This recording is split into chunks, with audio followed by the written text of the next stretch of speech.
Hey everybody, this is JJ, and right now what I have for you is a EDC knife review.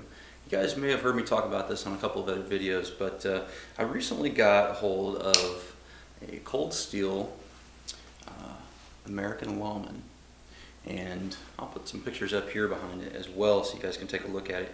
And this is a really cool knife, and to be honest with you, when I first got it, I was not sure that I was going to like it, because it was just different from the EDC knife that I've carried for so long. You know, I carried the Gerber Evo for, I don't know, like 3 years or something like that, a long time. And that knife always worked fine. I didn't have any issues with it. But got this one, and it is substantially more heavy duty and just really pretty impressive. So what I'm going to do is I'm going to kind of give you a real quick kind of tabletop look, and then I'm going to do kind of not really a field test, I guess it's kind of a home test. Since it's an EDC blade, I want to basically test it on the kind of things that I'm going to be using it for. You know, I mean, that's really you know, the purpose of gear testing. I don't think it would make a lot of sense for me to take an EDC knife out and do a lot of wilderness survival stuff and all that kind of stuff, because that's really not what it's for. But I want to kind of test the edge retention, kind of see how it works in everyday tasks, how it feels in the hand and all that kind of stuff. And I think that'll give you guys a better evaluation of the knife than, you know, taking it out in the woods or whatever. So that's kind of what we're going to do here today. We're going to take a look at you know, cutting paper, just to see how sharp it comes, you know, from the factory. Then we're going to look and see how it does with cardboard, how it cuts cardboard and all that kind of stuff. You know, maybe if I can get up enough of it, kind of how it will penetrate, that kind of thing. We'll look at, you know, cutting cord, you know, different kinds of rope and cord and that kind of thing. And, you know, maybe, I don't know, we'll have to see if I can come up with some other things, but really just kind of common everyday chore kind of things. And that's kind of the way I'm going to go with these EDC, you know, type videos and reviews for the knives and that kind of thing. So anyway, with that, let's go ahead and jump down to the bench and give you a good look at this. Okay guys, so let's go ahead and take a real quick tabletop look at the cold steel American Lawman. We'll start off by just getting a quick weight, and it's saying that it weighs 4.6 ounces. So not too bad for as substantial of a knife as it is. You know, having the G10 scales kind of integrated as part of the frame really lightens it up quite a bit. Alright, let's look at the blade length and all that real quick. Looks like,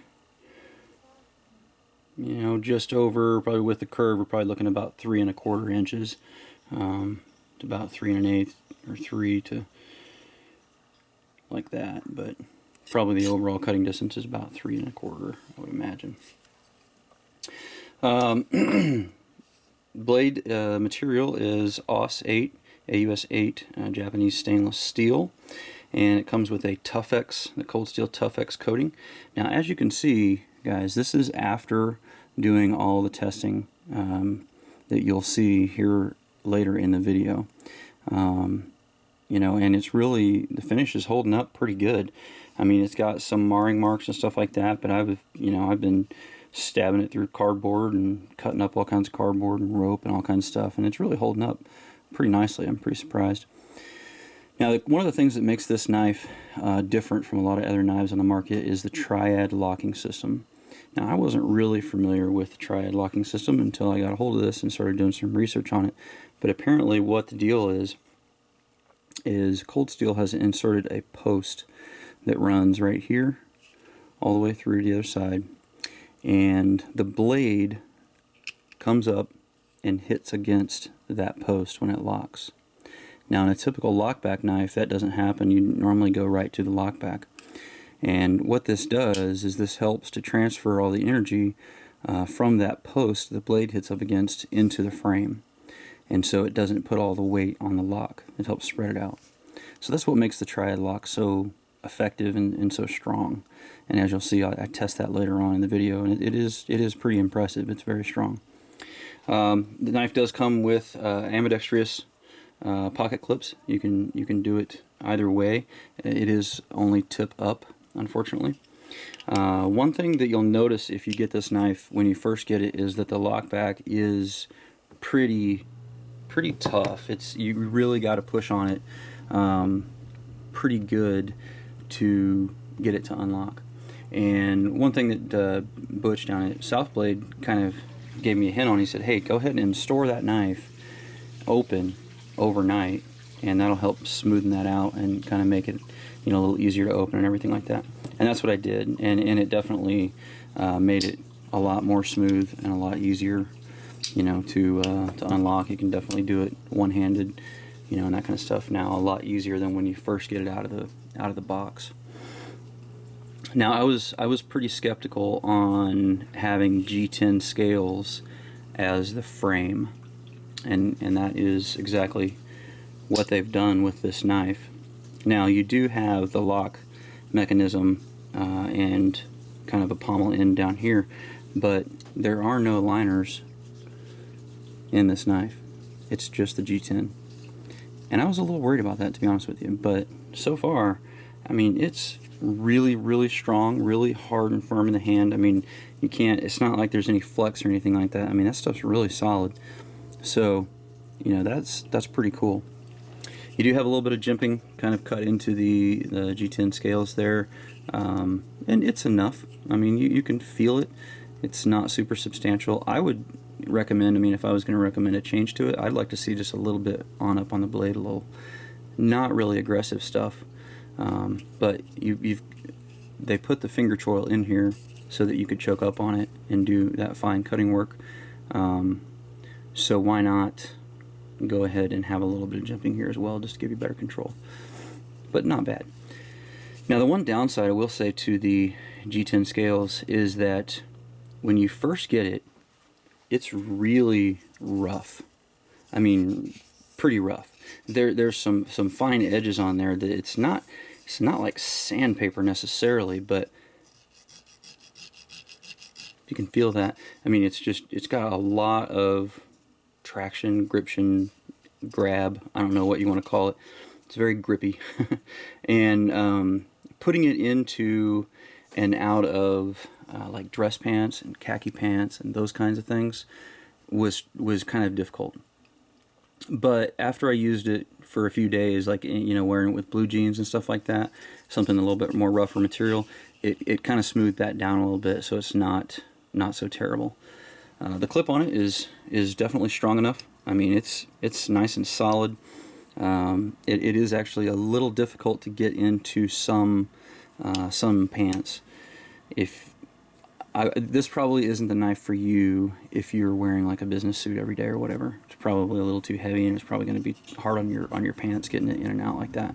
But if you wear khakis or cargo pants or blue jeans, you know, those kind of things, then it's fine. It's not a big deal at all. Okay, so overall length on the American Lawman is probably got about 6 inches there. You know, it's right around 8 inches or so, fully open. You know, like I said, really made very well ergonomically to fit in your hand. I like that it has the kind of the 2 finger choils here. Definitely gives you good control. I think you'll see that, or you know, later on here doing the feather sticks. But you can also grab it back here and still get plenty of purchase, you know, if you were fighting or something along those lines or whatever. It does have a lanyard hole in here as well.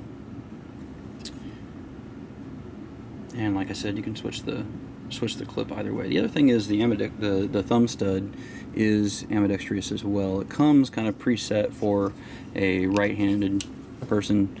You know, slide it open that way. But you can actually loosen this up and swap it around so that it could be set for a left-handed person too. Alright guys, so let's go ahead and get into some of the testing on this. Okay guys, so the purpose of this test is going to be, like I said, to test the strength of the triad lock. We're going to be basically hitting it on the back side of the knife, and then I'll also be hitting it right here on the front side, trying to see if we can get that lock to release unintentionally, basically, without depressing this. So we're going to start with this way, hitting on the back side of the knife. Cold Steel has some pretty impressive videos on this. If you guys haven't seen it, you can check those out. You know, they do crazy torture test stuff to these things. So anyhow, here we go.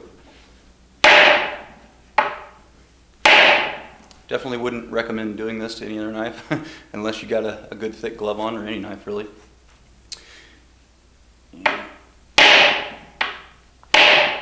Just trying to get it to fail, and it's not failing.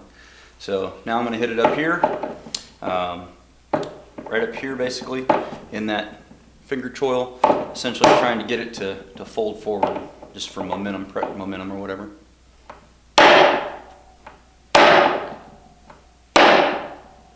As you can see, it's tearing up the table and the knife's still fine. So I don't think that triad lock is going anywhere. Okay guys, so I mentioned earlier that we would do a penetrating test with the Cold Steel American Lawman. And you know, there's not a whole lot of practical everyday reasons to do a penetrating test, but I really just kind of wanted to feel, you know, how it felt in my hand if I, you know, would need to do that. And just kind of see how well it penetrates. So what I've done here is in between, you know, while I was doing this, I used this knife still and cut up all these sections of cardboard and stuck it into this box. I've got some plastic containers down here to kind of hold them all up tight, and it's kind of packed in there about as good as I can get it. Now there's plenty of, you know, penetration depth in there, so I'm just going to go ahead and take it and jab it down into the cardboard. See how it feels, make sure that the lock doesn't disengage or anything like that while I'm doing it. And again, it's really more for ergonomics. I don't know that there's any real practical reason to do this, but just kind of curious. So here we go. That's pretty good. Almost up to the hilt there on that one.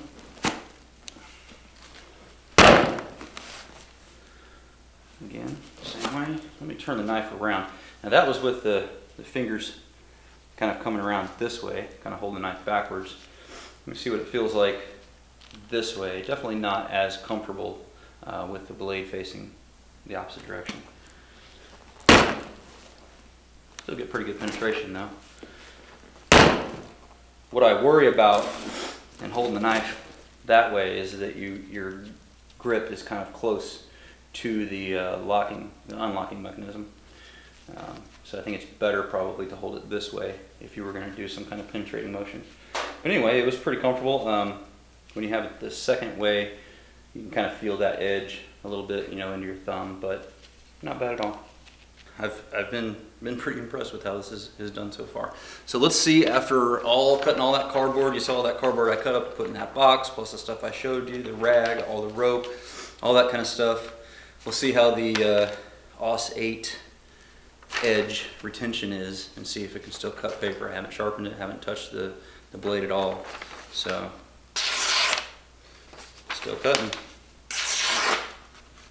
You can tell it's a little bit less sharp, but I've done quite a bit of cutting with this, so it's pretty impressive. I'm just curious to see if it'll still shave arm hair or not.